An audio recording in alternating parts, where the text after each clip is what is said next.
Again, we have to be reborn, suffer, die. We have to come back to the wheel all the time. It occurs because of our ignorant mind. But when we have enlightened kind of the mind, enlightened mind will be that mind which will see the true nature of the thing in its true form. So it also will see that there is a suffering in samsara also. So instead of bringing us back to the samsara again and again, enlightened mind always will try to break the chain of samsara, try to bring us to the state of no more birth, no more suffering, and no more death. We say that state is nirvana.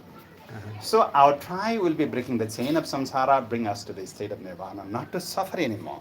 But now we are within the samsara, so no one of us are free from suffering. Only our degrees of suffering can be a little bit more or less. That can be the difference. Now you see, this whole samsara also shown within the mouth of Yama. Yama.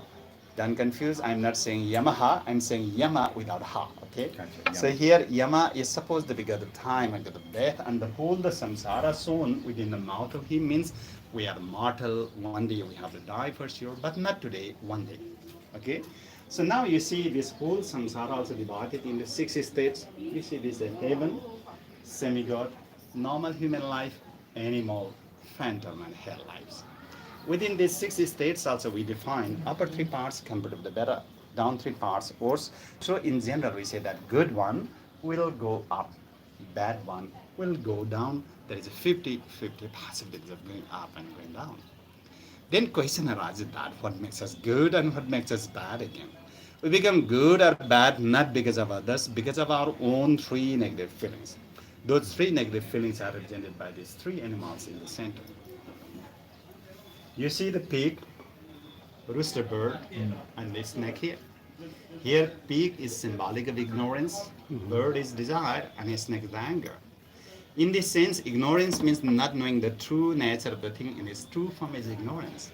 Because of we are having that kinds of ignorance within us, desire will be born within us. When the desire is not fulfilled, anger may arise, so our action will be negative, result may bring us to the lower part of the samsara.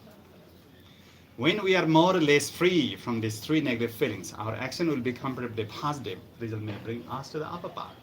But one thing we have to remember that going upper part also could be better only, but not the best. Because still there are also the parts of samsara. I already mentioned you that in samsara everyone burns, suffers, dies. Again, we reborn, suffer, die. We have to come back to the wheel all the time.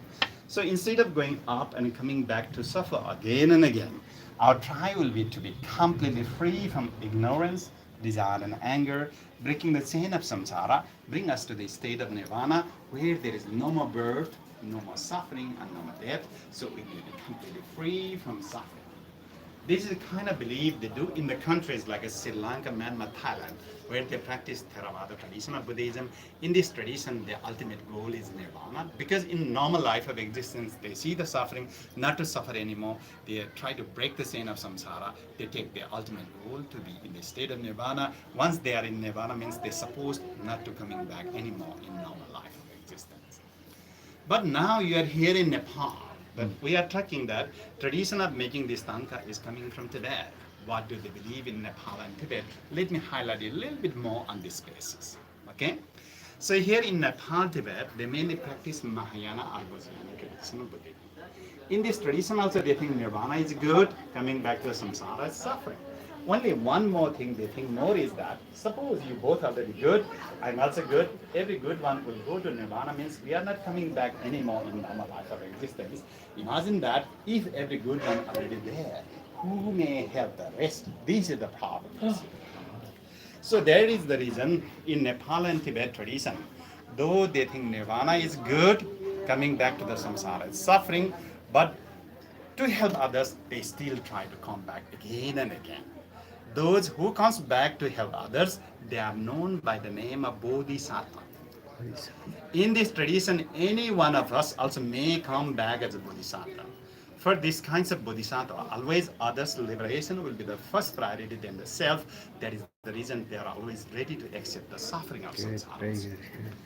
During the time when we are coming back as a bodhisattva in this samsara, mainly we do make 10 types of perfection practices that includes like generosity, morality, patience, energy, concentration, wisdom, skillfulness, and so on. While we do make this type of perfection practices, definitely our activities will help other beings to free from the suffering of samsara.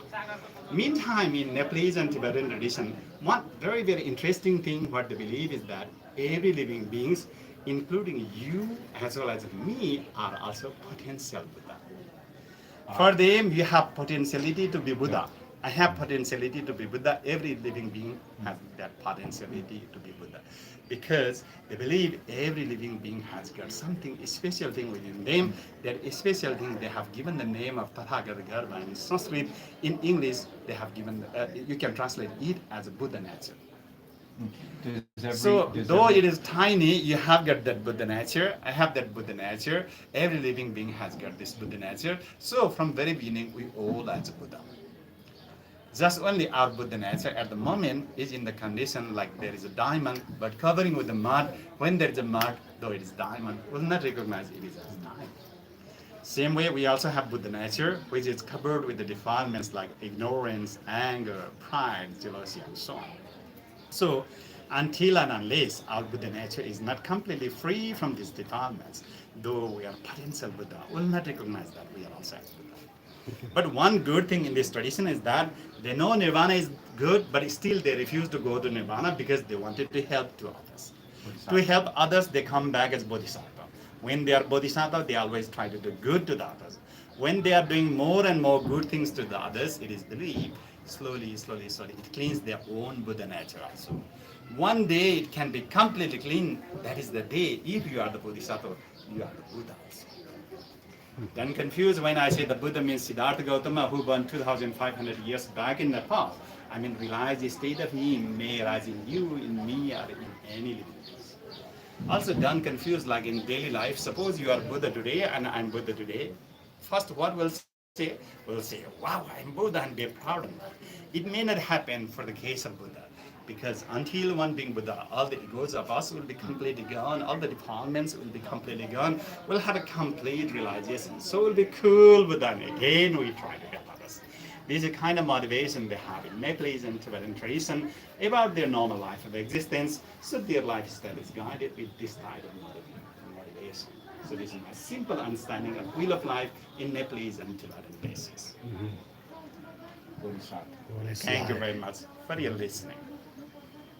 Thank you तपाईँले राम्रो एकदम राम्रो information दिनुभयो है यो हाम्रो लागि चाहिँ एकदम It's my pleasure. I summarize the information. You see, sometimes people will explain you the